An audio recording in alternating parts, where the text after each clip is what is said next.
بسم اللہ الرحمن الرحیم۔ السلام علیکم محترم سامعین۔ تو اصحاب الاخدود کے بارے میں مفسرین کا اختلاف ہے کہ یہ کون لوگ تھے اور ان کا کیا واقعہ تھا۔ اس بارے میں حضرت شعیب رضی اللہ تعالیٰ عنہ سے روایت ہے کہ اگلی امتوں میں ایک بادشاہ تھا جو خدائی کا دعویٰ کرتا تھا، اور ایک جادوگر اس کے دربار کا بہت ہی مقرب تھا۔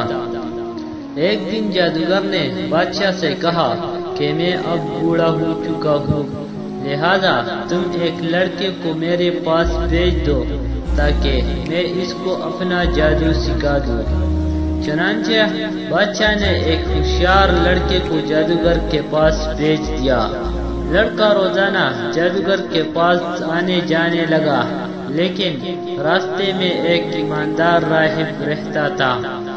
لڑکا ایک دن اس راہب کے پاس بیٹھا تو اس کی باتیں لڑکے کو بہت پسند آ گئی۔ چنانچہ لڑکا جادوگر کے پاس آنے جانے میں روزانہ راہب کے پاس بیٹھنے لگا۔ ایک دن لڑکے نے دیکھا کہ ایک بڑا مہیب جانور کھڑا انسانوں کا راستہ روکے ہوئے ہے۔ لڑکے نے یہ منظر دیکھ کر اپنے دل میں کہا کہ آج یہ ظاہر ہو جائے گا کہ جادوگر افضل ہے یا راہب۔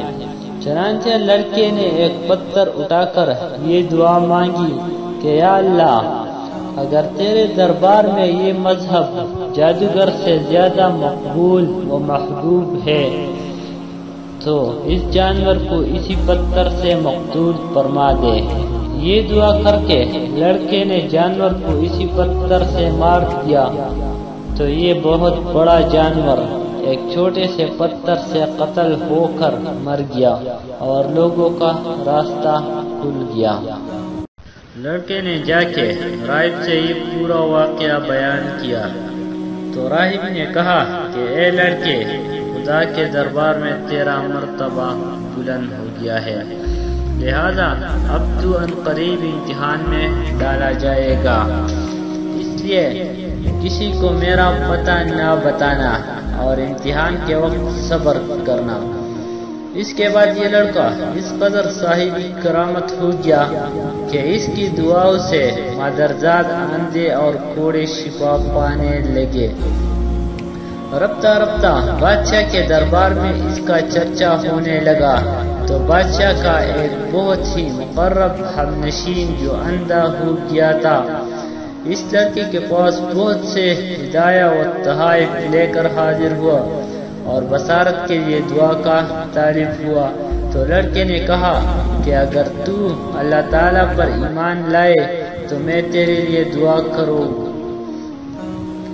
چنانچہ وہ ایمان لایا اور لڑکے نے اس کے لیے دعا کر دی تو فوراً ہی وہ انکارا ہو گیا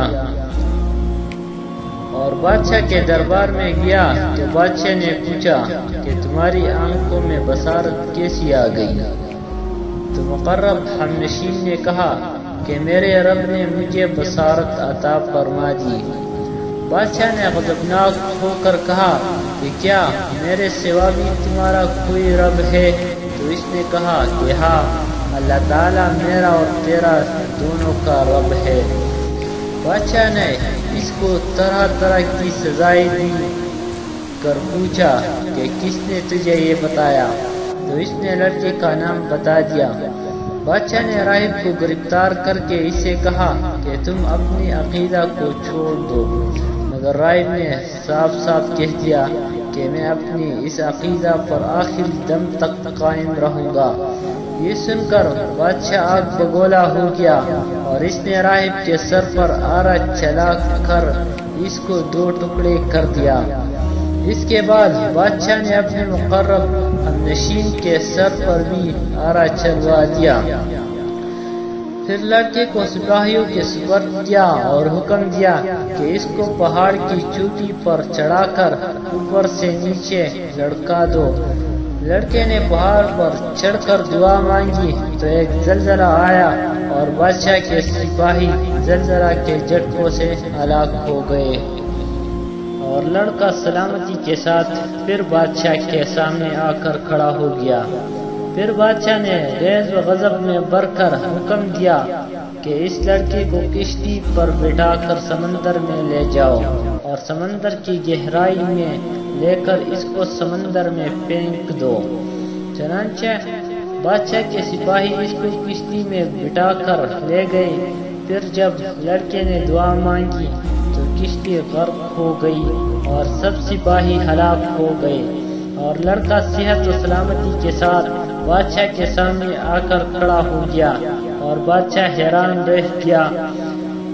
پھر لڑکے نے بادشاہ سے کہا کہ اگر تو مجھ کو شہید کرنا چاہتا ہے تو اس کی صرف ایک ہی صورت ہے کہ تو مجھ کو سولی پر لٹکا کر اور یہ پڑھ کر مجھے تیر مار کے بسم اللہ رب الغلام۔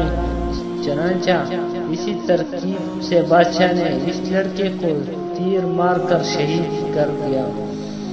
یہ منظر دیکھ کر ہزاروں کے مجمع نے بلند آواز سے یہ اعلان کرنا شروع کر دیا کہ ہم اس لڑکے کے رب پر ایمان لائے۔ بادشاہ غصہ میں بکلا گیا اور اس نے گڑھا کو دعا کر اس میں آگ جلوائی۔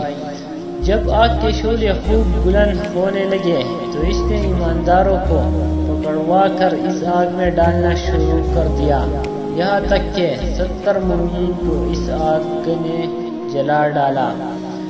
آخر میں ایک ایمان والی عورت اپنے بچے کو گود میں لیے ہوئے آئی، اور جب بادشاہ نے اس کو آگ میں ڈالنے کا ارادہ کیا تو وہ کچھ گھبرائی، تو اس کے دودھ پیتے بچے نے کہا کہ اے میری ماں، صبر کر، تو حق پر ہے۔ بچے کی آواز سن کر اس کی ماں کا جذبہ ایمانی بیدار ہو گیا اور وہ مطمئن ہو گئی۔ پھر ظالم بادشاہ نے اس مومنہ کو اس بچے کے ساتھ آگ میں پھینک دیا۔ بادشاہ اور اس کے ساتھی خندق کے کنارے مومنین کے آگ میں جلنے کا منظر کرسیوں پر بیٹھ کر دیکھ رہے تھے اور اپنی کامیابی پر خوشی منا رہے تھے اور قہقہے لگا رہے تھے کہ ایک دم قہر الہی نے ظالموں کو اپنی گرفت میں لے لیا، اور وہ اس طرح کہ خندق کی آگ کے شعلے اس قدر بڑک کر بلند ہوئے کہ بادشاہ اور اس کے سب ساتھیوں کو آگ نے اپنی لپیٹ میں لے لیا، اور سب کے سب لمحہ بھر میں جل کر راکھ کا ڈھیر ہو گئے، اور باقی تمام دوسرے مومنین کو اللہ تعالیٰ نے کافر اور ظالم کے شر سے بچا لیا۔